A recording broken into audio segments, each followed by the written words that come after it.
সেয়া আছিল শাওনৰ বতৰ আৰু দিঠকৰ এখন ভাগৰুৱা ছবি। ক্ৰমান্বয়ে ঘন হৈ অহা বৰষুণজাক মুষলধাৰ হৈ পৰিছিল। টিপ টিপ চিপ চিপ শব্দবোৰ আৰু এজাক ফেৰফেৰীয়া বতাহে মোক চুই গৈছিল। সন্ধিয়াৰ আকাশ তেতিয়া ঘন কলা ডাৱৰত বিলীন প্ৰায়। থিমিক ধামাক চাকি গছিয়ে বেৰৰ জুলুঙাইদি পাইজমানে সৰকিবলৈ যত্নপৰ হৈ পৰিছিল। আইতাৰ সাধু কথা আৰু এবাতি লাল চাহ ইভিনিং স্নেক্স আছিল আমাৰ। এতিয়া ভাবিলে সপোন সপোন লাগে কথাবোৰ।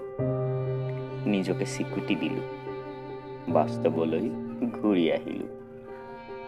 সেয়া আছিল শাওনৰ বতৰ আৰু দিঠকৰ এখন ভাগৰুৱা ছবি।